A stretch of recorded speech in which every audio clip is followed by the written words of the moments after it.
everyone. It is me, your sugary sweet host, Glucose Guardian, and this is the Cacawphony. Today I am joined by... I am the Senate. Oh boy. I am Ted or Alive too, and... RWBY. Yes, we are here, and we are going to talk about the final episode of RWBY V7, and they stuck the landing on this one. Jeez, guys, like, I was not expecting it. Yeah, I mean, this is very different from previous finales, but man, they did a good job. Yeah, my expectations were low, and they were exceeded by a ridiculous amount. Dun, dun, dun. Hello. Yeah, we may have technical. Oh yeah, there you are. Sorry there. There was just The internet silence. is not. I blame Comcast. Oh yeah, Comcast is a safe bet. By the whale. For all of you guys listening, we are having some technical difficulties today. It has been a cluster, but anyway, let's get back to the episode. We started pretty strong. You know, it picked up right where the last episode left off. We have Juniper, and yes, it's Juniper now, versus Neo. And I personally, I didn't have a problem with this fight, but I wish it was longer. Like, it felt a little short. You know, of course they have limits to how much they can do. Yeah, but like, it just, what they did with the fight, to me, like, I don't have a problem with it, but it felt really, really short. Yeah, go ahead, Ruby. No, just saying it felt short. Yeah, like... It was short, but, you know, they got what they needed to, and I think this demonstrated Neo's relative power level. Like, clearly she can beat any one of them, and she can escape from even more than one of them at a time, but it's not like she could just beat them all up at once. She's also, like, extremely great at just using whatever comes at her and adapting, like, instantly. Definitely. John MVP though. Yeah, John had a... This is the strongest showing I have ever seen him have in my recollection in any fight in the show thus far. Like, he did really good for himself. Jean keeps In a leveling human up. versus human. In a human versus human.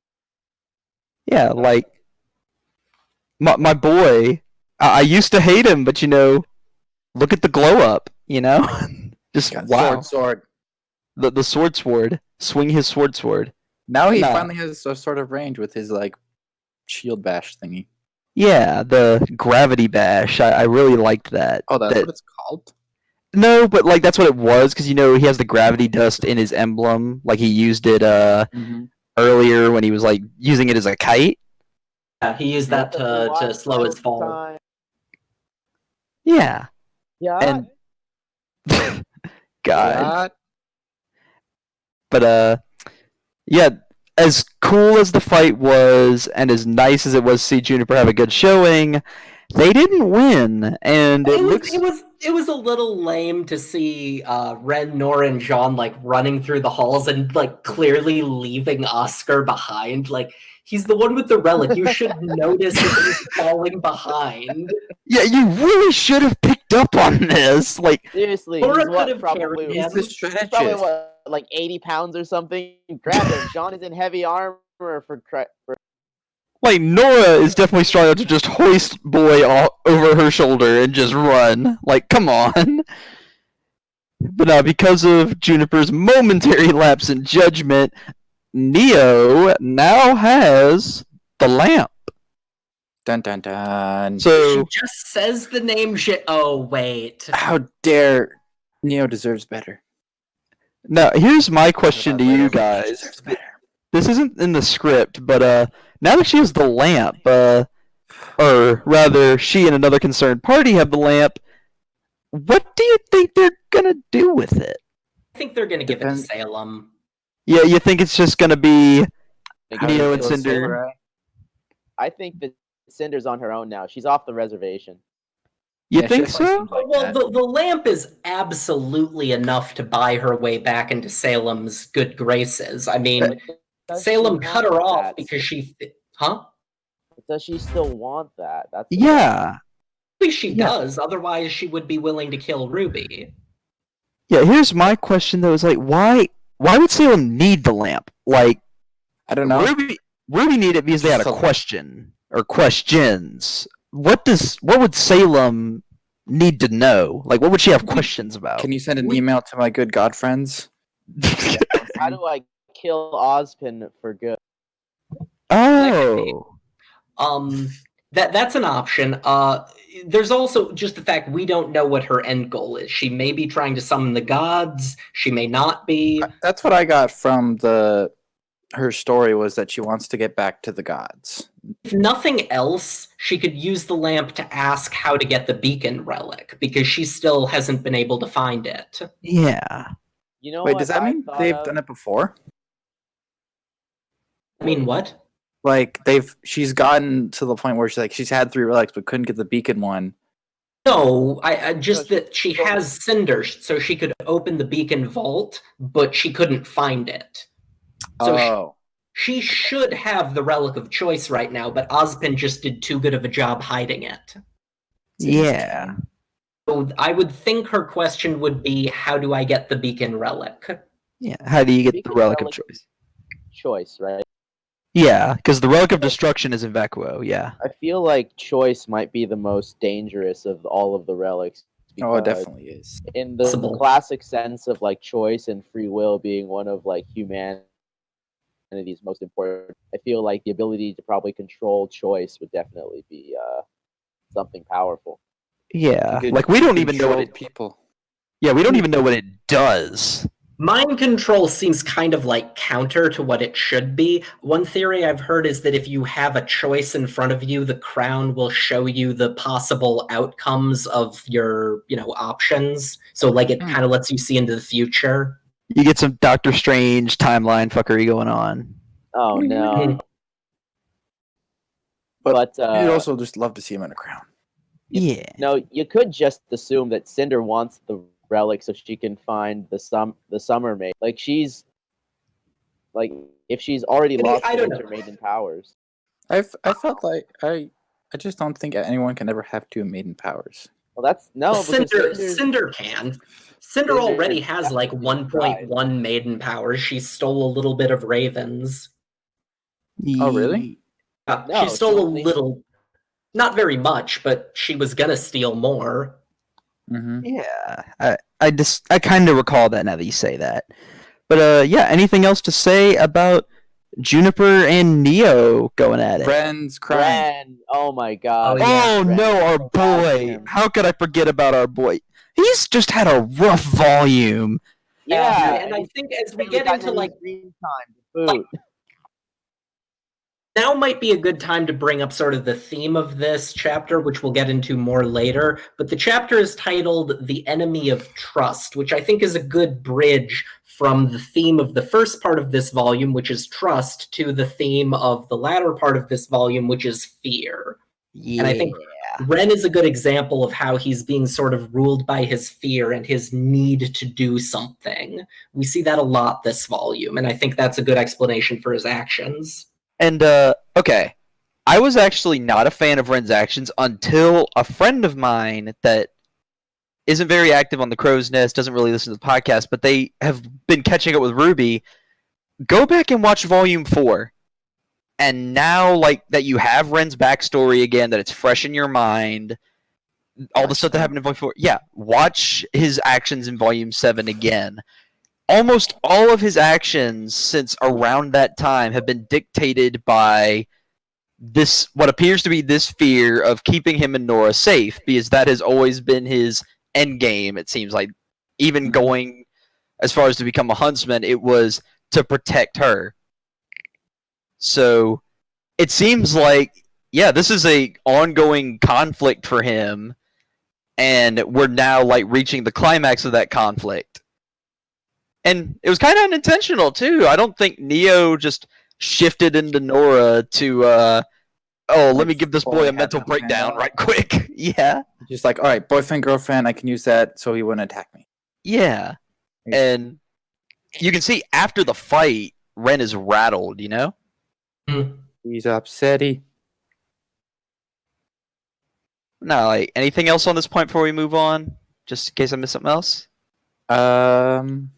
We can move on to Probably. Cinder versus Penny and Winter. Oh, yeah, that, this is probably the one thing that I had the most, like, I've heard the most ideas about it, and I would like to say, for the record, that I was right about all of it. But we'll get to that in a minute. First of all, this fight is one of the, I would say, like, most cinematic fights in the show. There's a lot of just like no cutting. Yeah, and it's very aerial. It's very, you know, Oh, the is it so cool. it isn't. a fight in 3 dimensions, which I really like. Yeah, that's a thing that a lot of people have a problem with. Is you know, when you're given all this empty space like they were for Atlas, like you do everything on a plane, but like they really did. They used all the space that was given to them, and they did some cool stuff, like Winter on a flying Grim summon. I was not expecting that, but it was a very pleasant surprise. And this was a good showing for Cinder, which she has not had a lot of lately. Oh yeah. Even before, like, initially she was not making very overt use of her maiden powers, but she was still winning, which is really impressive against Penny and Winter. Yeah. And just in general, this whole fight was a good showing for not just Cinder, but for Jessica, because, you know, a lot of people, it's not my place to comment on too deep of controversies, but Jessica hasn't always been the most popular member of the crew, voice acting wise, or with her character wise. But a lot of people are pretty critical of her voice acting. Yeah, I don't and, you know know, if it's... I always thought it was a very low, menacing. I thought it was fine, mostly. yeah, but like, You consider where we started in Volume 1. yeah, some people are like, oh, she's too monotone, she's too flat, but I digress. She had one of the, not one of, the best performance of her entire time on this show, in this episode, and in this fight. I forgot the exact nature of the line. It was something about, you know, the people in Atlas only want more power and want to see it at the table, something like that. But I refuse to starve. It was when you like hoard all of your power, it makes the rest of us hungrier, and I refuse to starve. Yeah, it was fantastic. Yeah, you And like wonder, mid-fight, she's saying that just casually. we're getting more hints of Cinder, like getting a little bit more from her, if not backstory, then sort of ideology. If I know anything about anime villains, is that the episode before she dies, we're gonna get the big backstory info dump. Oh no, you saw it when it happened to Pyrrha, you know, when they start getting a bunch of characterization and stuff, you know, they're gonna die. It's the Walking Dead characterization, baby. I know, right? You have to Yeah. care about the character until they're inevitably just boom. Yeah. She's But got no. those flying hands and feet. Yeah, that was a very interesting thing that we hadn't seen her use the flying that much since like, Volume hovered. 3. Yeah. It is funny how the maidens, you know, they can just kind of levitate, but in this, Cinder is like rocketing herself around with fire. Maybe that helps her go faster, or maybe it's just cuz. Like we saw it Constantly in using Volume swords and 3. throwing them. Yeah, we haven't seen that since the very, like, when she first got the maiden power, she flew up to the beacon tower. And that was the last time I can recall seeing her do this. So, you know, During the Pyrrha fight. yeah, she didn't really fly that much, so much as get thrown around. She did blast herself into the air with against Raven. When Yeah, the but, like, were falling sus- down. But like Oh, sustained yeah. flight. Kinda like hover. She just Yeah. like elevated herself up. It's just really cool, and you know, every She did character got a good elevate. showing. Yeah, like every character got a good showing. Winter, you know, we hadn't seen her fight much. You know, we pretty much had the little scuffle with Crow and the sparring matches with Weiss, and we actually get to see. her. Yeah, but we got a good showing from her and a very good showing from the new and improved Penny. Mhm. It was Yeah, just this was just a good fight all around. Yeah. It didn't have Two like the good best fights. choreography No, of all of RWBY, but it was cool. I mean, one of my favorite fights is the Raven versus Cinder fight, where it's just like that's a lot of power, and it felt Yeah. very anime. Maiden versus maiden. Yeah, this fight really did feel kind of like Dragon Ball Z-ish, I think, Sheev. Like, I kind of got that vibe from it, especially with how dynamic and multi-dimensional it was. Like, it wasn't just a flat plane. Mm-hmm. Oh my goodness, Freya I loved- is Yeah. Okay. Guru. We gotta talk about My Freya. God. Let it be Awesome.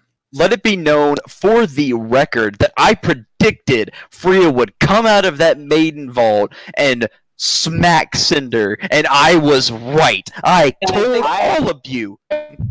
I think a lot of people were hoping for that, myself Wait, too. included. I was honestly hoping she'd do even more. Like, Yeah. the display of power that she had, they were all standing around like, oh, this is so amazing. And I'm like, could have been more. I thought she was just gonna go to town. Like she was like gonna be like what Raven did plus more. Like she was basically gonna be like Well, maybe she forgot it all. Yeah, I think it was her mental state as much as anything that prevented her from doing that. She just wasn't all there. Yeah, And of what's- course, also the physical cool, strength. though. Would have She been super cool. adopted. Yeah. She had adopted you. like, I can speak. I do like that they presented Freya as not this like all-powerful quasi-deity, like, you know, we've been seeing from like Cinder and Raven. You know, they have control of the maiden's power to an extent, but Freya, she's an old lady that, you know, she's getting up in age. She's not that far from the grave. You know, she even said, she's like, I have something to do, but I can't remember. Mhm. Oh, I feel so bad that look from Winter when she sees Penny talking to Freya. Yeah. Oh, there goes all my work. Mrs. And- Claus has had enough of Cinder shit. She really has. All right, Missy, you made me come out of retirement to break your ankles. But One thing, this was kind of in the last episode, but I feel like everybody's kind of glossed over the fact that Winter was going to use the aura transfer machine to get the That's- maiden powers. Don't know if it works or not. yeah. Well, right, and in Volume 3, it was a big deal that we don't know what kind of effect that would have on her. For all we know, if she did that, Freya would have taken over her body. Yeah. And that Or would she not would have ended up with some amalgam. Two semblances. I was about to say, like, if you're right about that, then in that situation, that would not have been good, because the last thing you need is a senile old lady in a relatively young body that doesn't know what they're doing. Like, Well, I mean, How it's much- possible that having a younger brain would restore some of her mental faculties, but that's yeah. possible. I haven't maybe. seen the But fight, Sister but do Schnee. you feel that Penny using the powers really was the or well, you're talking about Freya. Well, Freya did freeze the arena, but after she froze the arena, RWBY was the one who sort of forced Cinder to retreat, right? Yeah. Penny just turned the lights on. Yeah, well, first, We got to we talk had- about it. Yeah. Well, Yeah, we guess had who got the maiden powers? it's Penny. She is a real girl. Penny's a real girl now. Fuck yeah. And she A always new was. line of android maidens. Power. Detroit become human. I'm surprised that this wasn't the plan for Ironwood, though. Like, you know, this whole up to now, like, Penny is a weapon. Like, make no mistake about that. Everyone saw her as a weapon in the past. You know, she's a machine. And I gotta wonder if this is as much a surprise in universe as it was to some people out of universe. Because, like, Definitely. Winter seemed floored that. What? I don't think it was floored. Actually, She's a- Winter seemed less surprised than she might have been. I think she must have recognized that, oh yeah, Penny can get the power. Yeah, it because was she like- has an aura. It was like, hold on, wait, yeah, I guess. Like, that kind of thing. Disobeyed. She disagreed. Yeah. And, you know, it was good. We see Penny gets the Winter Maiden powers. She gives Cinder a little bit of a scare. I was surprised that it was green Yeah, I was I expecting thought it to be Penny blue. because the other ones it's kind of down stick to to the Penny's color. aura, right? Wait. Yeah. I'm pretty sure it's the color of the maiden's aura. It could be their eyes, but for Amber, it was the color of her aura, not her eyes. Mhm. So, yeah, I'm pretty sure it's the same as their aura color. I have no idea, honestly. Yeah. Yeah, Yeah, you got something there, Ruby? It's on the tip of your tongue? no, I'm playing a game. Oh, okay. But Multitasking. oh boy. But no, With Cinder, Raven, and Freya, and Penny, their aura is the same color as their eyes, but for Amber, her eyes were a different color from the aura, so Yeah. that sort of proves that it's the aura color, not the eye color. all right, that Okay, makes sense. so I was just also thinking that maybe in V3 there weren't just like set rules for this yet because they were kind of making this up on the go. That's entirely possible. It That could is be entirely. If somebody else like Blake or Yang get the maiden powers, then we'll know for sure if it's supposed to be eye color or aura color. Someone that we someone know already. Like we know their Yeah. eye and aura color. Yeah. But anyway, anything else to say about the big Winter Maiden SmackDown? Well, so Penny. Penny doesn't actually use the powers yet. We don't see her use them at No. all. She just turns on her lights. Her eyeballs. Yeah, the And then lights. Ruby comes in and turns on her eyeballs. Which Yeah. how? Like Okay, I think I have an explanation. I feel like this exact situation almost happened before, with one key difference. Back when Ruby had no control of her silver eyes, she ran up on Cinder in the middle of a fight with someone she knew before. mm-hmm. I mean, I Now- think she did activate them very quickly compared to how she was able to in the past. I think that has a lot to do with one, it's Cinder, and two, it's Penny. Yeah, exactly. Like, it's the same Yeah. situation as Volume 3 up on the tower. He said, oh god, And it's Penny. volume 5. I wouldn't say it's... Oh yeah, you're right. I Wait, you're forgot about talking Wes. the You just one get- where was it Jean was about to die? Yeah, Cinder and Jean were about to clash. Ruby's eyes went off, but Emerald stopped her. Gave her the whack. But So But this time, it happened faster and like it's more on command because Ruby actually like she's been shown to be getting a little bit more control of her powers. Like she hasn't mastered it by any stretch of the imagination, but I feel like it was something that she was in the right emotional state that she could just Mhm. turn it on. We also discovered that it takes time to activate them because Cinder Cinder was able to get away. Yeah. Yeah. So if it was more of like an instant thing, that she would have had some effect by her, but she was like, quickly burn a hole through the ceiling and get out of here. Yeah, Cinder was booking it. She doesn't have that whole At this point, I think it's lamp anymore. Mm-hmm. At this point, I think it's safe to assume that the reason the eyes work on Cinder is because of the Grim Arm. Oh, definitely. Yeah, I'd because say they that. weren't harmed at all. Penny was right there in the blast, and she wasn't hurt at all. So yeah, I think it's remember. Yeah.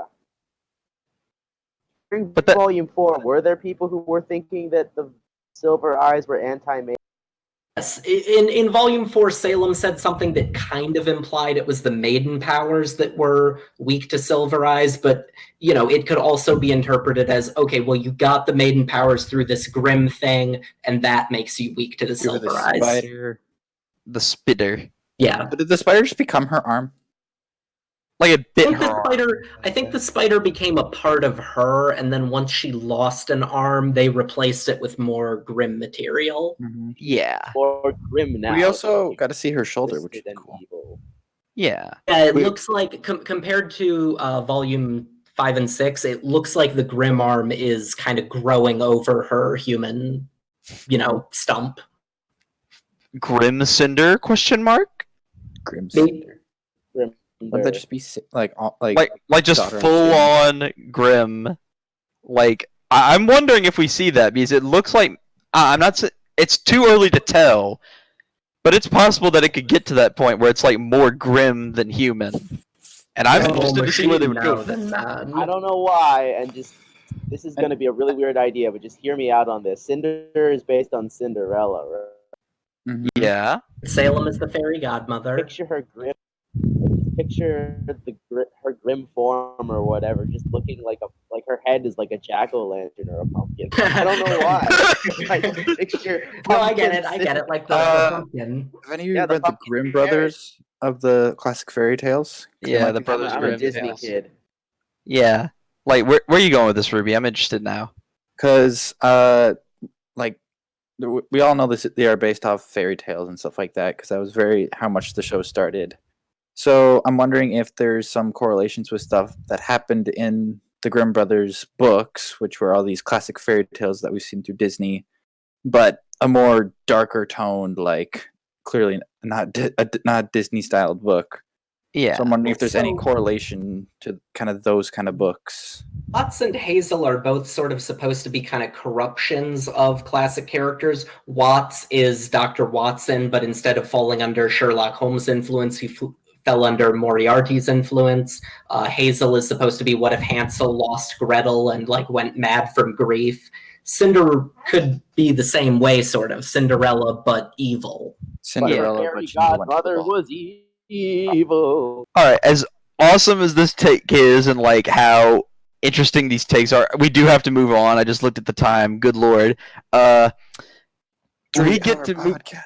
We get to move on God. to Mr. Big Iron himself, Mr. Jimmy Steelplanks.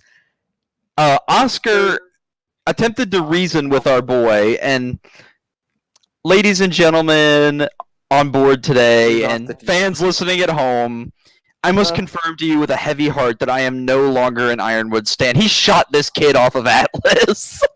Hey, I'm just He's thinking, General Like Ironwood, there's Star too Wars many of them going to do.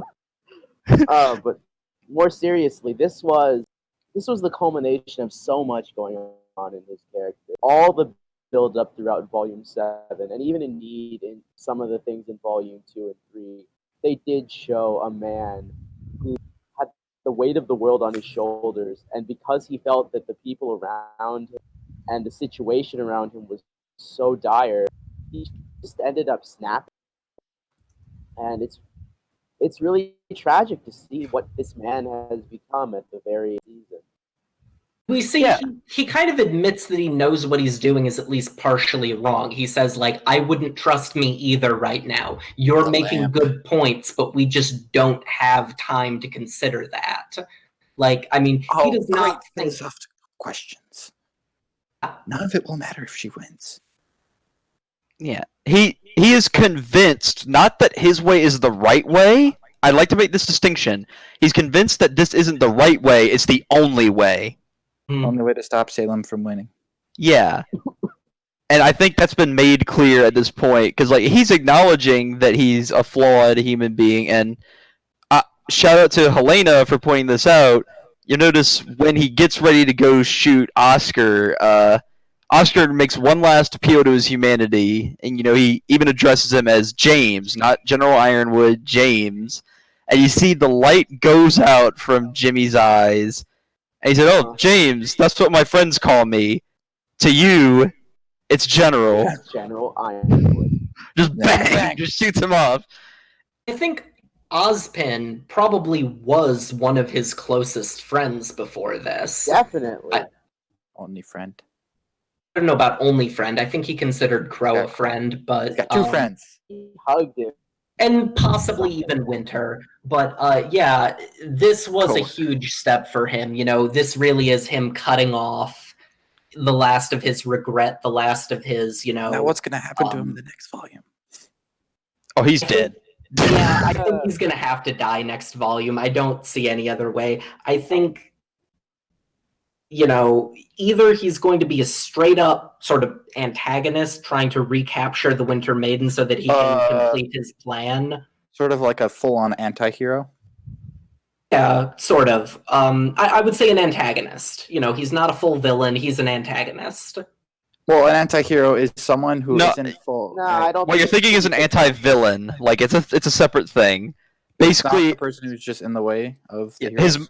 his motives are not the problem. It's that he's opposing the protagonist. Like that's what I think makes him a villain here. Like in any other scenario, like I feel like if Ruby had taken his side, they would have still been considered the heroes of the story. Yeah. And that's like the difference here. I just wanted to make that distinction. But Ted, I continue. personally want to bring up one thing is that no one actually presented Ironwood any plan other than his plan, as far as I can tell. They just told him that it's bad. How do we which help? it was. Your- But Right, you're right. They never give an alternative. Do you think that if Oscar had come down there and been Ozpin and had said, like, this is what I think we should do instead, do you think that James would have listened to him? Absolutely, I don't know if he because really listened. Okay, Sorry.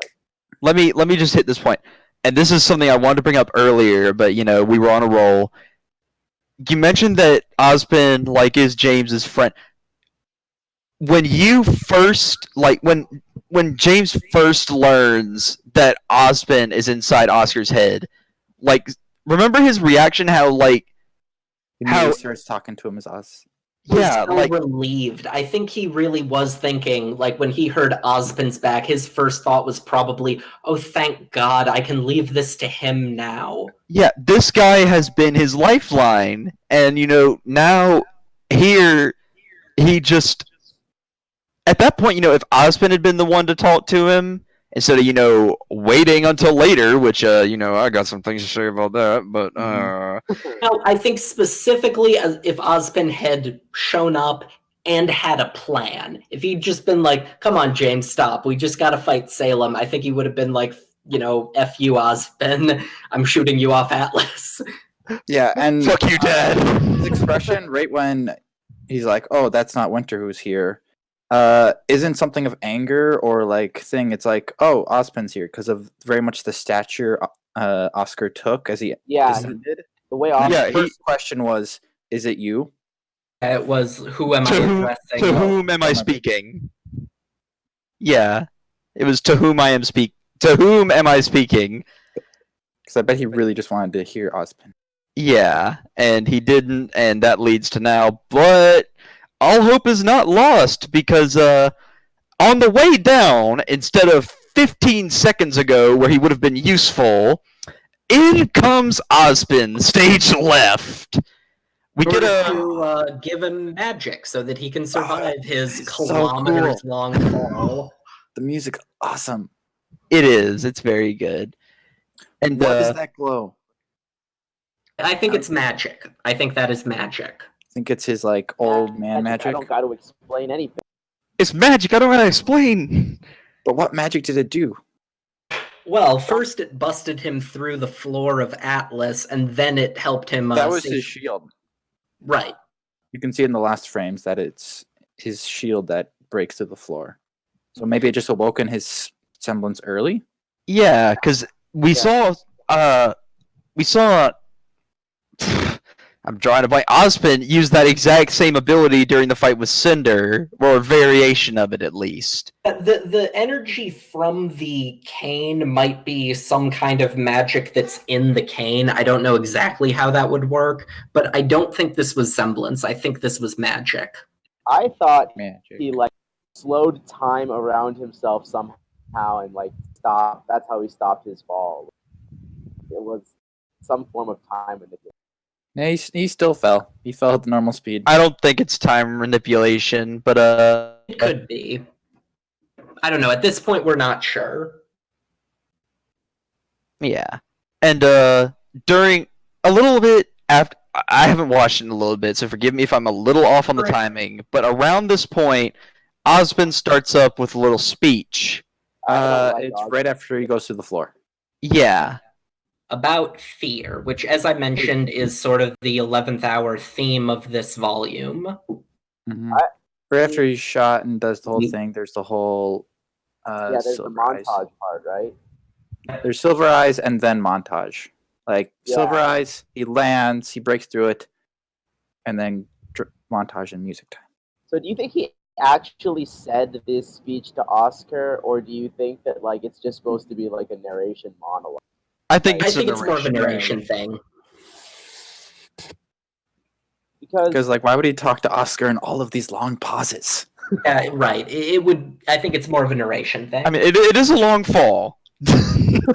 He's just like sitting there, and then like while everyone else is talking about like Winter giving him a head start, she's like, "Are you gonna continue or?" Yeah, Oscar's just falling down. He's like, "Oh, are you Anytime gonna?" now? Anytime now. Do something. No, I gotta make my speech first. Speech time. But this is getting through the theme of the volume. We had trust and we have fear, and this is the episode that really brings it all together with, fear is the enemy of trust. Yeah. And I do like the way they tied these themes together because I didn't know where they were going with the finale of this volume. But like you said, once it actually landed, like this episode, there are plenty of people who have said that the finale of this volume will make or break it for them. And it made it for me. Like, it landed perfectly. It conveyed the themes well. And so here we are. It's also just sort of a tone that we haven't had from the show in a very long time. Yeah, like Or the heroes have had a good few wins under their belt lately, Yeah. Since about volume 4, I'd say the heroes have been on a pretty decent winning streak. They managed to keep the Spring Maiden powers away from Cinder. They managed to beat back the White Fang and sort of save Haven, I guess. It's been a while since I watched Volume 5, too. Yeah, they saved Haven, but with so many huntsmen dead, like, Mistral was in trouble anyway. Yeah, it's still a little bit of trouble, but, they beat their direct enemy. Volume 6, they managed to get into Atlas. Adam is finally dead. Just... Thank God for that. Yeah, amen, praise Jesus. But this was some of the biggest losses since Volume 3 happened around now. Like, at the same time, the heroes don't look impotent. Like, they were still able to keep they stopped Ironwood from leaving. But there was no happy ending. Well, I mean, the Penny, that scene with Penny, Ruby, and Weiss, I like. Right, with Penny, Ruby, and Weiss, that was, nice. They're sort of... It is interesting that Penny just immediately went with them. There was never really any consideration of if she might stay with Winter. Friends. Yeah. Yep. And, I think that's, this is tying a neat little bow on, at least for now, the arc that she's been set on, where it's, she and Winter have been having these conversations about letting your emotions affect you and get in the way of your duties. Mm-hmm. And I think at this point, Penny has decided that, those emotions, those positive emotions, are what makes her human and what are more important than some duty that's only going to see more people getting hurt. Yeah. So she shows... she's doing what she thinks is right. Right. Yeah. She hasn't done ever. Here's a question besides running away. I still have over this entire volume, and maybe this will be different. But I do think, and this might be like a culture because of my family, this is something that's stressed when I was being brought up, is that... You're cutting in and out a little bit. I'm sorry. But the theme of duty and obedience and fealty is something that flows a lot through my family and through my, the culture I come from. And maybe it's just me, but I do sympathize a little bit with the people like Aesop's, with Winter, with Clover, who do decide that they owe this loyalty and this fealty to the idea of their war and their objectives and their leaders. I don't consider it blind obedience. Like some people do. And I mean, look at Ironwood up to this point. Up to the point where he decided that Team RWBY were a liability and not a help. He listened to them, he worked with them, he trusted them. He even went across the aisle to Robin when, he was loath to do so up to that point. He is not just a blind autocrat, like some people accuse him of being. At some point, I don't know if it's there anymore, but up until recently, it was pretty much confirmed that Ironwood cared about everybody under him. He still does. And I mean, I think that he has at every point done the best he thinks he can. He is only, trying to run because he feels that the alternative will just get everyone killed. Yeah. And he's truly got a heart by that little clip of Watts still being there. Yeah, he didn't. Watts is alive. I thought would've that thrown was him in the lava. obvious. I'm surprised, honestly. No, Although I thought again- Watts. It was look. If Ironwood was going to kill Watts, then he would have also ordered Clover to kill Tyrion. Fair. Yeah, that's a good Good point. point. We also kind of seeing this, like, back to the whole fairy tale thing where, like, Ozpin and back to the Wizard of Oz stuff, where clearly Ironwood's the Tin Man, the heart thing. Yeah. Yeah. Right But now, his instead of, heart's hurting. It's not that he's lost his heart. He still has it. It's just to everyone else it looks like he has. And maybe he's lost sight of the bigger picture because I feel like he was looking to Oz for guidance. I feel like genuinely, especially because of how Ozpin talked in his speech, I feel like he's doing the exact opposite of what Oz would have told him to do. I feel like Oz would have said to stand definitely. and fight. Because and this is a little bit more of a stretch, but Ozpin has reincarnation and immortality on his side, so he's gonna try and stand up and fight. But as you can see by the arrival of Salem, who is finally doing some physical work in this volume, on the back of brought the pain. she has brought the pain and she has brought the. Okay, I would like to say that this name for this animal, Grim thing, has been forced upon me against my will by the tyrannical mods of the Cacophony. Oh, it's called Monstro. It's called Monstro? They have a name for it? Oh, okay, so Monstro is the name of the whale in Pinocchio that eats Pinocchio. Oh. So yeah, What? we're gonna call it Monstro.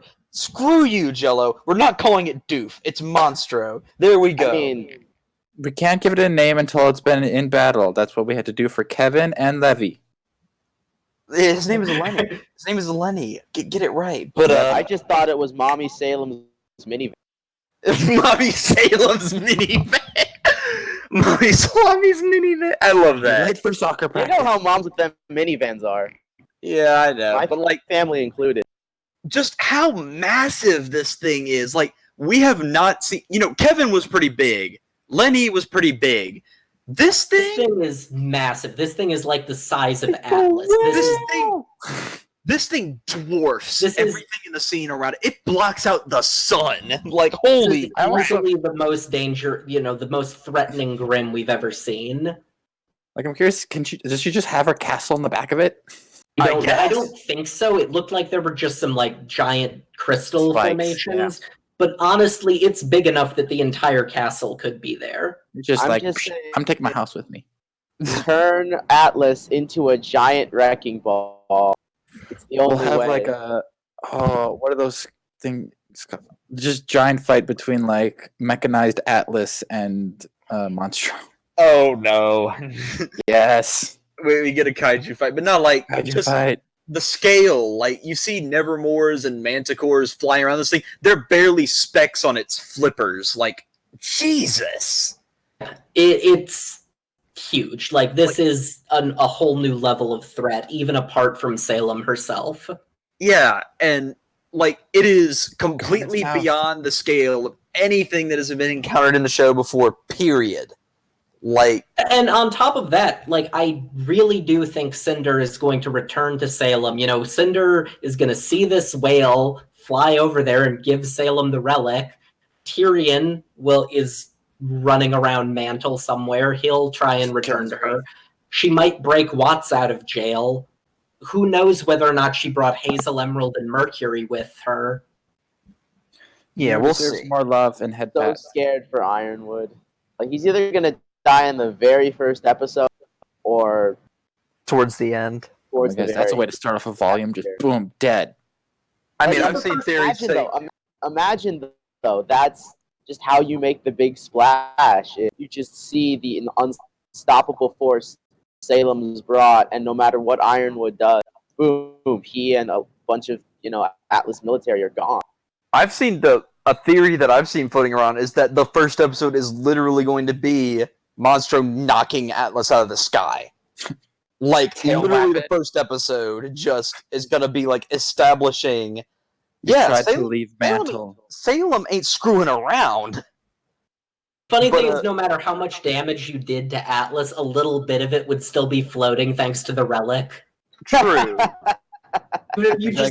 You just atomize the entire thing, and then the vault is just hanging there. Yeah. Easy way to get to your objectives, just like demolish the place, and it's right there. Perfection. All those lines like hanging down to Mantle are just an arrow right to where you need to be. And speaking of perfection, we closed out this episode with, in my opinion, and this is totally my opinion, the best song in the show thus far. Fear. Yeah, it's just this volume, like, it's had a couple of songs that I'm iffy on, but it's put out some bangers. You know, you had a Hero, Ironwood song for the fight with Watts. Love that song. And then you have Fear, which is a song that's totally about this theme that Ted has been mentioning, that we've all been talking about, where, you know, what will you do when you're afraid? What kind of choices will you make when it's just you and what you're afraid of? What are you going to do? It's a very somber, it's like, it's loud, but it's also not too loud. Mm-hmm. It reminds me a lot in tone of the last Salem song we got, which was at the very end of Volume 3. Exactly, like, to tie up the comparisons to Volume 3 from Volume 7, we had Divide in Volume 3, and now we have Fear in Volume 7. I love the credits that they had the music. Yeah. Traditional movie, like, they haven't done that. Awesome. Yeah, the credit roll was very nice, and just, they gave the song plenty of time to play out. Mm-hmm. There was no after credit stinger this time. I know some people are disappointed, but, you know, I don't care. This volume was so good, they could have cut it off at the credits. And they can't really, like, what are they going to secretly hide? They have to show us like somewhere else. You know, it couldn't be something directly related to Atlas. Maybe I they do and something to Raven. the... I and Raven after just in the bed. No. Maybe they Never do mind. the After the Fall, like something to that book. Yeah, I was about to say, give me Theodore or give me death. What about me? Yeah, not you, Ted. Headmaster Theodore. You know, read. Right, I'm the headmaster of Shade. I forgot. The whole thing though about those books is that they're gonna be obscure. So Yeah, I which don't is know, not, like, it's up really front. nice that they did that. To Yeah. make it a little bit more world expanding. Anyway, Don't believe in the comics, the DC comics. that's a subject for another conversation. Anyway, that's I'd about. love to close on this idea that hopefully, even I expect Ironwood to die, but I do kind of want to somehow be redeemed at some point. Somehow, we forgave I feel Anakin for killing those young. If he dies, does that mean all Ozpin's friends die? Yeah. Ooh. But, like, yeah, to put a fine little bow on it, this was, like, they stuck the landing. It wasn't a perfect episode, you know. I don't think it's possible to really be perfect so much, but, like, We're on the human. I couldn't really have asked for much more from Volume 7 than this finale. Because you I wouldn't could have asked. Let me just finish what I was saying real quick. This is the first time they've done a cliffhanger like this for the end of a volume, and I think they did it pretty well. I think they left us in an okay place. What's gonna happen? Yeah. I hate that they left us on a cliffhanger, but it was the only option, and, you know, it's got me that much more excited for when Volume 8 drops and we get cliffhanger. Yeah, when we get to see what's happening. Oh, that chapter gonna be landed on a the edge of our brilliant seats. cliffhanger. It's That was gonna be awesome. a very long hiatus. I can feel it. Oh, it's gonna be hiatus hell, but luckily we're gonna be here with you guys to suffer with you. In fact, our next episode, I believe, or at least very soon, we're gonna be having I'll just let you be surprised. That's all I'll say. Done! So anyway, I think that about wraps it up in a pretty little bow. Any of you guys got anything else you want to add? I think that Ironwood still had the most interesting, Summer Rose forever. and even though I don't agree with entirely where it went, I just still think that he's not the protagonist, but I do think he is the star of this. He absolutely has had one of the best arcs of this volume. Like, I was worried that they were just gonna make him, crypto fash dictator. He's been evil the whole time. Ho ho ho. No way. But they handled it with grace and gravitas that I was not expecting from Rooster Teeth. Like I said, my expectations were low, and it's almost like they punished me for having low expectations. Like, why would you do that? Like, Yeah, Rooster Teeth. I genuinely feel confident now, more confident than I'd ever been since Monty passed away, in the creative direction that the show is taking. And yeah, I they feel did like an incredible job with this volume. And the thing about Monty is the ending lined up with the anniversary of his death. Yeah, it's true. This episode aired the anniversary of his death, the 5-year anniversary of his death. Mm-hmm. yeah. And I think he'd be happy to see where his baby's gone from here. It's definitely been. It's been a ride. Everyone who has worked on RWBY has to be incredibly proud of what they've accomplished. This has been so good. Mm-hmm. Yeah. I feel like getting a good job from Monty would be like the best paycheck they would ever get. Yeah. Anyway, before we start ugly crying in the booth, I think it's about time we wrap it up. I have been your sugary sweet host, the Glucose Guardian, and I've been joined by. I am the next person. I'm Ruby. Maybe. Hello? I am Dead or Alive too. You'll see me around. I am the Senate. And you can come talk to us at the Cacawphony podcast channel Come join us on the Crow's Nest server. The Crow's Nest God, y'all are throwing me off. Oh my goodness. We got a link down in the description of this video. Have a good time. Glad you enjoyed, and we hope to see you next time for our secret. Let's just say we got something for you. Secret. And Secret. holy fuck, that was